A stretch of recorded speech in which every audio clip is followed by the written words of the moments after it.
This is a moment for all Virginians to stand up. Now, we've been barnstorming around the state. Jason and I were in Southwest Virginia yesterday. We were with, by the way, Congressman Morgan Griffith, who's doing an amazing job. He's got events all today. We've been up through the valley, starting with John McGuire, and I know that everybody else, in fact, Jen Kiggins has made it all the way here from the second, and Ron Whitman all the way here from the first. So thank you. But what this takes is all of you. And so let me finish where I started. There's work to be done.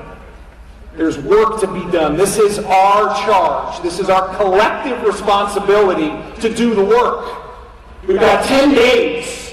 10 days to save the Commonwealth. 10 days to demonstrate that we choose liberty. 10 days for us to say to Abigail Spanberger, no. 10 days for us to stand for the basic principles of decency, of righteousness, and of liberty. This is our work. And as I look around this room and I see so many of you that have been in this fight with us, I'm asking you once again, put on the battle armor and go to work. We won in 2021 because of rural Virginia. We won in 2021 because the values we hold dear, which course through your veins, inspired all of us to come together and do the work. And now we have to do it again. We will all pledge to you we're doing the work. We need all of you to work with us. Are you ready to vote no? I don't want anybody to have the word yes come out of their mouth. How are you going to vote? How are you going to vote? How are you going to vote? May God bless the Commonwealth of Virginia.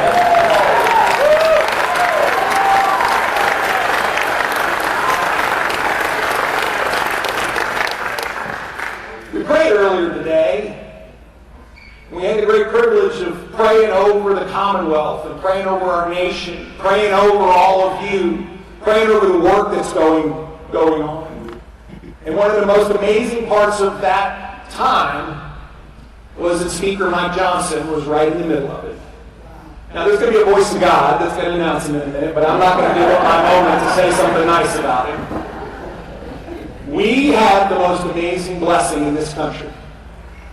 We have a committed Christian, a God-fearing man, a man who loves his family and loves others before himself in a way that is so Christ-like that I am so honored that he is here in the Commonwealth today working in order to help us defeat this crazy, crazy amendment. And so when the voice of God says, ladies and gentlemen, the Speaker of the United States of America, Mike Johnson, I want a standing applause and ovation, cheers like he's never heard before, because I want him to know that Virginia loves Speaker Johnson. Ladies and gentlemen, the voice of God.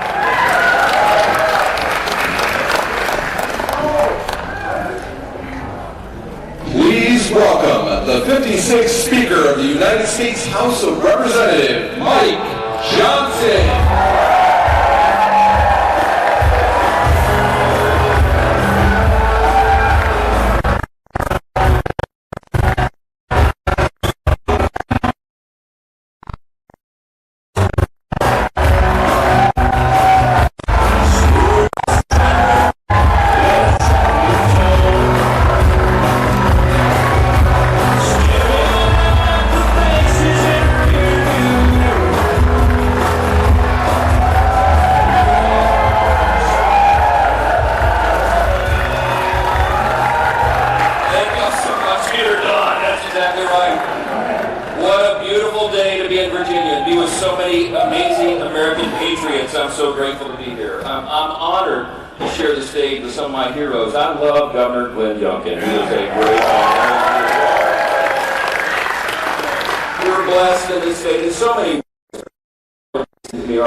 Patriots who have served in the last year. Thank you, brother. The great honor of my life is to serve as the 56th Speaker of the House, and the best blessing of that is to serve with amazing people. And Virginia has some of the greatest members of Congress who have ever served in those halls. And they're sitting on the stage with me right now. These Republican members. I'm here to tell you, this is my testimonial for you. You know this already. But John McGuire and Jen Kiggins and Rob Whitman and Ben Klein and Morgan Griffith, who is working this issue in another part of the state right now, are some of the greatest members of Congress. They are the leaders. They are leading to fulfill our promises to the people of this country. They are working every day, they are. They are working every single day to bring down the cost of living and to secure America's borders, to make Virginia and America truly great again. And that's exactly what's happening. That's right. Now listen, this is serious business, serious business. We have one of the smallest margins in U.S. history. Right now, we had a special election last Tuesday, so I have an embarrassment of riches, guys. We have a 2-vote margin right now. We were down to 1, okay? We have got to get every single one of these patriots on this stage reelected in November, and I know you're committed to help us get that done, but that's why the eyes of America are upon your state right now. And I'm telling you what you already know, the obvious thing. The eyes of America are upon you because you have the power in your hands. This is a very serious deal. You have the power to say no to this totally scandalous, unlawful, unconstitutional, Democrat gerrymandering scheme that they're trying to push upon this state. You get to say no. You also have the power to say no to Abigail Spanberger's charade. Okay, can I call it something charitable, Governor? She talks like a moderate and she governs like a Marxist. I mean, this is serious stuff. And you have the power to say no to this insurgent left Democrat party that is trying to take over the U.S. Congress. How many of you know this is not your father's Democrat party? They're open Marxists. They believe in everything that is the opposite of what made America the greatest nation in the history of the world. You have another very important power. You have the power to protect fair maps in Virginia and to protect truly the entire House Republican majority in the Congress. That's in your hands right now. This is big stuff. Now let me tell you something. This is not a normal midterm election. We're going to defy history, and we're going to keep and grow this House majority. And we are going to do it. Governor, I was talking to a good buddy, Newt Gingrich, the other night on the phone, and he said, Mike, I think about it like this. He said, this is not a contract with America election cycle. You guys did that. You signed the contract with America in 2024. You are fulfilling those promises. It's promises made, promises kept. He said, Mike, this isn't a contract with America election. This is a contrast for America. It is a contrast between Republicans' return to common sense and the Democrats' radical woke agenda. To put it bluntly, it's a contrast between common sense and crazy, okay? Crazy. You remember the President's State of the Union when he just kind of went off script a couple of times? Sitting behind him, enjoying the show, and at one point he looked over to the Democrats and he said, "Dude, you're crazy. They are." We all applauded. I know you stood up in your living rooms and said, "Yes, amen." Because that's what this is. It's not your father's Democrat Party. And the state could not be any higher because of that. Look, this is we've had a race within margin, but we've also had an extraordinary run. And my background is in constitutional law, among my other unmarketable skills. But I can tell you that if you look across history, and you look at all the Congresses, in the beginning of every new administration, you can put this one up next to anyone. In terms of productivity and success, history will record one of the most successful Congresses in the history of the country. And we did it with a small margin. What did we do? We fulfilled the promises that we made to the people. We have been working every single day to do that. And among the big achievements is the big, beautiful bill, the Working Families Tax Cut. And right now, tax day is next week, I'm sorry to remind you. But if you've already done your taxes, you know, you've probably tax refund you've had a long, long time. That's exactly right. Because of the hard work of these members of the House and Republicans in the Senate and the House working together, President Trump leading, as he said he would do, we are bringing down the cost of living. We're having bigger paychecks and the largest tax refunds in a long, long time. In fact, in the state of Virginia, you know what the stats are? The average family in Virginia is going to have $12,000 more in their pocket because of the legislation that we passed.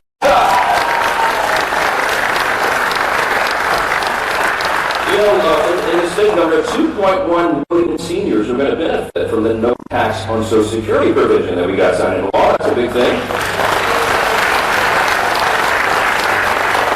And, it was mentioned earlier, the no tax on tips and overtime. You know how many Virginians can benefit from that? Almost 60% of workers in the state of Virginia will benefit from that. So this is the result of good policy. Elections have consequences, and you know that. Now, here's another thing you have to remember when you go to vote in 10 days.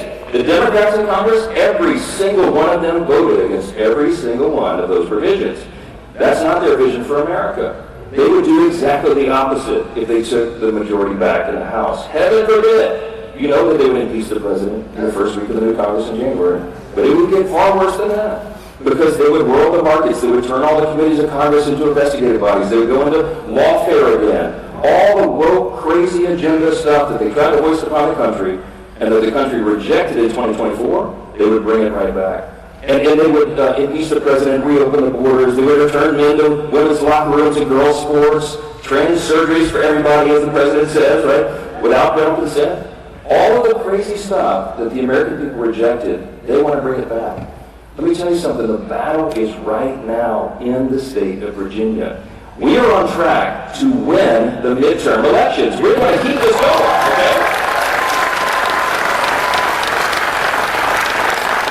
But they know that. The Democrats know that. And so they are desperate, and they are willing to do anything to try to win again. And they're, as you know, in Virginia, as is on display right now, they're willing to lie. That's what this gerrymandering scheme is about. It's a lie.